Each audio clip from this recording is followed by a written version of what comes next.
Welcome, one and all, to Let's Play Monster Attack.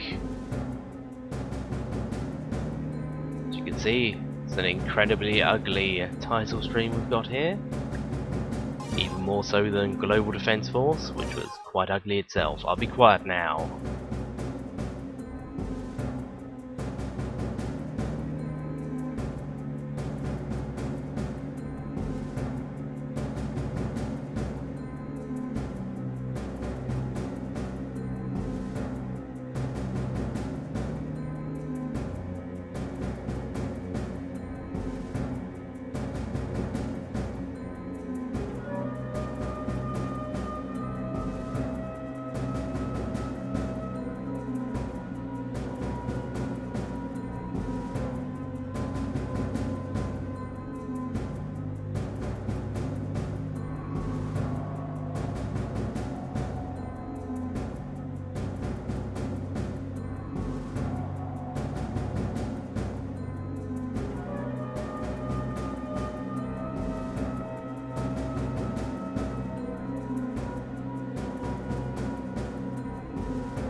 And that's the story.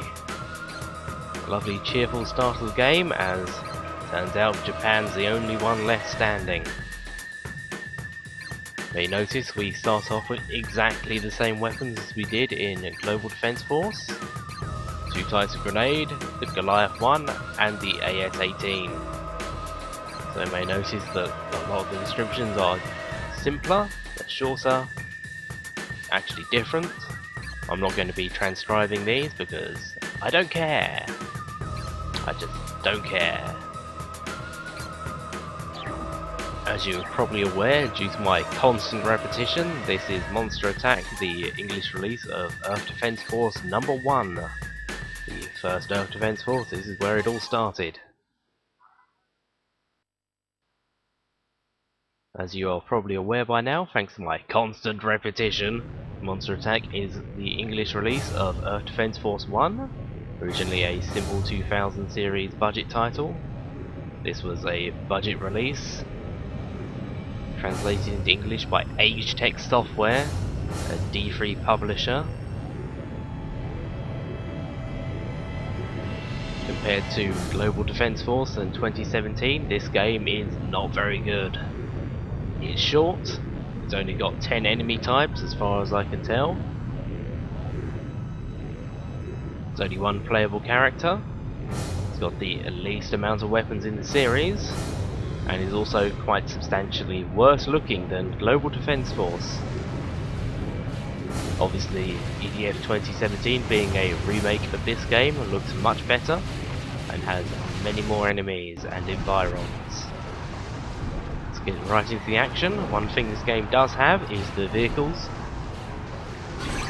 The main reason Global Defense Force has so much content is because as a sequel to this game, it got to rip off most of its content from this one. The 3 vehicles, the tank, the helicopter and the hoverbike, all appear in this game. EDF 2017 added a 4th vehicle, a sort of walking mech thing that was astoundingly useless. Even more so than the tank, thanks to not being able to turn very well. It did have a flamethrower and missiles though, so it's not all bad. At the moment I'm going to get out of this tank, stop shooting stuff, and I'm going to control like I'm drunk. Let's give it a moment. There we go. Where am I going? What am I doing? Why am I going over there? Why am I having so much trouble? Of course! I simply forgot to put the controls on technical. technical being the dual analog style. It allows free aim, which is quite useful in a game where everything flies or climbs walls. The main reason I wanted to track this game down is simply so I can speak with authority on the differences between this and its sequel and its remake. I now know exactly what elements of EDF 2017 were taken from this game and which ones were taken from GDF. Nice to know, especially if you're talking at length about them on the internet for some reason. Anyhow, back to the differences. You may have noticed that these health pickups and armor pickups are a different style. They look different. They do the same, but they look different. If you pay attention, you'll notice that I pick up a single armor pickup during this stage. There's a reason for this, and if you pay attention to my maximum health at the moment, I have a maximum health of 200, the standard starting health for the infantry character. Anyhow, remember that number. I remember I only pick up one. Remember it. Store it in your knowledge banks and retrieve it when I finish this level, which I'm almost done. Good old Goliath, still exploding things, still operating mostly the same. Mission clear, hurrah! Did you remember that information? Did you store it? Good! Anyhow, 1 armor translates into 4 HP. Doesn't sound like much, but it really is. Anyway, we're done with this in a minute. We are back again. We are playing on my actual save this time. It's much more of an informal LP of the game than GDF. I'm not going to be playing with the weapons that I pick up. This game is repetitive and boring enough, or without me making it more so. So let's show off some more fun weapons. A lot of these weapons reappear in Global Defense Force, but not all of them. This is the Cluster GR prototype. As with all prototype weapons, it has a bit of a flaw.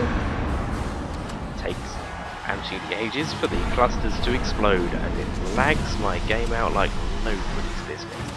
It also makes my rubbishy Maplin's capture card drop frames. I will not be using it again, because those frames are annoying to edit out.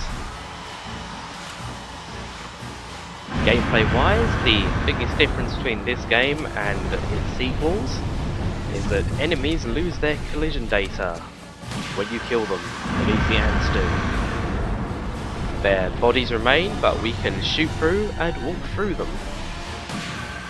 So can enemies. I'm instinctively walking around them though, due to years of training otherwise. We also have equipped the AS-20D. Yes, there are more AS models than the 18. In Global Defense Force we haven't actually found any. But in this game, after a single run through of its 25 levels, I have found quite a few different varieties.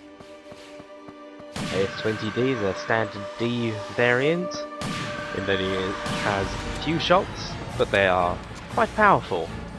Sort of like a halfway house between an assault rifle and a sniper rifle. However, this one's accuracy rating is D. And sorry, I tell a lie, it's E. E for no earthly way to use this weapon effectively. Here we have 2 ants stuck in a doorway. They can't get out. It's rather like the Three Stooges, but 2 ants. Here we have the main problem with the cluster grenades. Very hard to actually aim them as they roll around forever until they explode. They pretty much never stop moving. If I stood back further, I'd have more success in trying to kill 2 ants stuck in one place. I destroyed the building and freed them, however. Let's see how well the D does.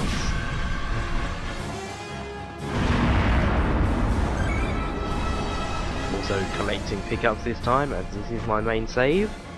I will be saving all the weapons and health I get.